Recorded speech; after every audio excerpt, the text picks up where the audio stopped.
ಈ ಥರ ನಮಸ್ಕಾರ ಮಾಡ್ತಾರೆ.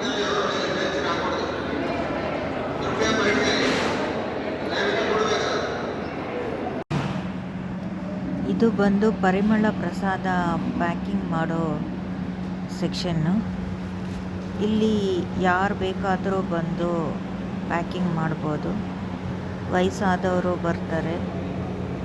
ಕೆಲವು ಜನಕ್ಕೆ ಮಂಡಿ ನೋವು ಅದೆಲ್ಲ ಇರುತ್ತೆ. ಅವರು ಚೇರ್ ಹಾಕ್ಕೊಂಡು ಚೇರ್ ಮೇಲೆ ಕೂತ್ಕೊಂಡು ಪ್ಯಾಕಿಂಗ್ ಮಾಡಿ ಕೊಡ್ತಾರೆ. ಇದನ್ನು ಎಲ್ಲರೂ ಮಾಡ್ಬೋದು. ಇದು ಈಸಿ ಆಗಿದೆ.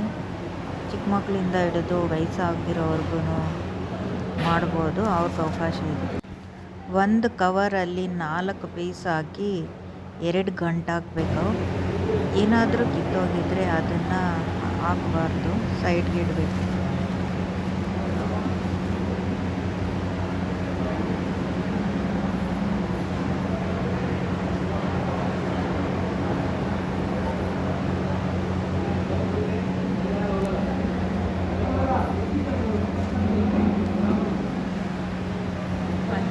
ಮಾಡಿ ಬುಟ್ಟಿಯಲ್ಲಿ ಹಾಕಬೇಕು.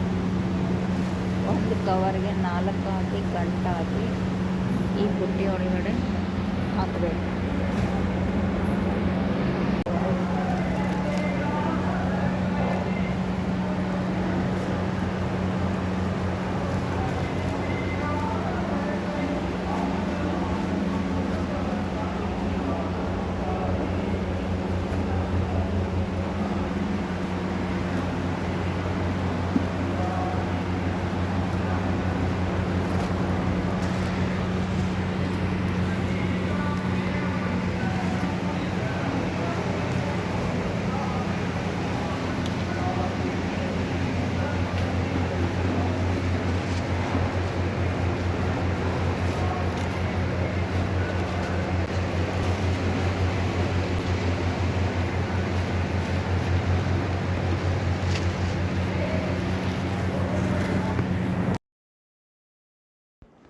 ಇದು ಪಂಚೆ ಹುಟ್ಟಿರೋದು ಯಾರೂ ಅಲ್ಲ, ನನ್ನ ಮಗ. ಪಂಚೆ ಹುಟ್ಟಿರೋದು ಯಾರೂ ಅಲ್ಲ, ನನ್ನ ಮಗ. ಅವರು ಸೇವೆ ಮಾಡ್ತಾ ಇದ್ದಾರೆ. ಇದು ಪರಿಮಳ ಪ್ರಸಾದ ಪ್ಯಾಕಿಂಗ್ ಮಾಡಿದ್ಮೇಲೆ ಪರಿಮಳ ಪ್ರಸಾದ ಜನರಿಗೆ ಕೊಡ್ತಾರೆ ಕೌಂಟ್ರಲ್ಲಿ. ಆ ಕೌಂಟ್ರಿಗೆ ಇಷ್ಟು ಬಾಕ್ಸ್ಗಳನ್ನ ಎಳ್ಕೊಂಡೋಗಿ ಅಲ್ಲಿ ತಲುಪಿಸ್ತಾರೆ ನೋಡಿ ಇಲ್ಲಿ. ಮತ್ತು ಇಲ್ಲಿ ಖಾಲಿ ಆದ ಬಾಕ್ಸ್ಗಳನ್ನ ಎತ್ಕೊಂಡು ಮತ್ತೆ ನಾವು ಪ್ಯಾಕಿಂಗ್ ಮಾಡ್ತಾ ಇದ್ವಿ ಅಲ್ವಾ, ಆ ಸ್ಥಳಕ್ಕೆ ತಳ್ಕೊಂಡು ಬರ್ತಾರೆ. ತುಂಬ ಜನ ಇರ್ತಾರೆ ಸಪೋರ್ಟ್ಗೆ. ಅವರೆಲ್ಲ ಸೇರಿ ತಳ್ಕೊಂಡು ಬರ್ತಾರೆ. ಕೈಯಲ್ಲಿ ಆಗದಿರೋರ್ಗೆ ಇವಾಗ ಹೊಸದಾಗಿ ವ್ಯಾನ್ ಬಿಟ್ಟಿದ್ದಾರೆ. ನನ್ನ ಮಗ ಏನು ಹೇಳ್ಕೊಂಡು ಹೋಗ್ತಾ ಇದ್ದಾರೆ.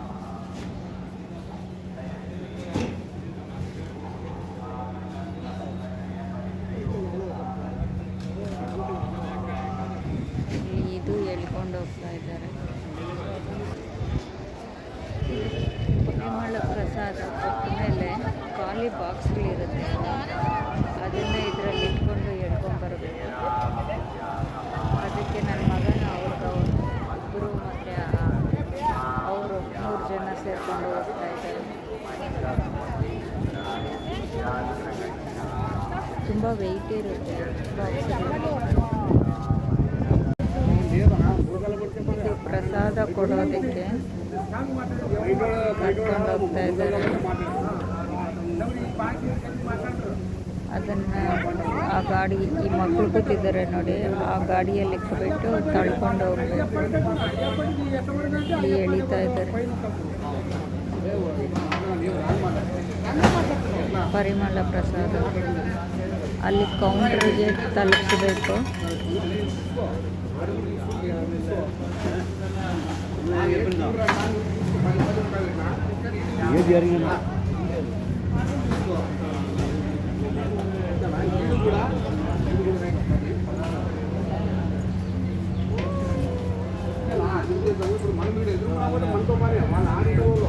ಮತ್ತು ಗಂಡು ಮಕ್ಕಳು ದೇವಸ್ಥಾನದ ಗರ್ಭಗುಡಿ ಒಳಗಡೆ ನಿಂತು ಈ ಜನರು ಬರೋ ಕ್ಯೂನ ಪಾಸ್ ಮಾಡಿಸ್ತಾರೆ.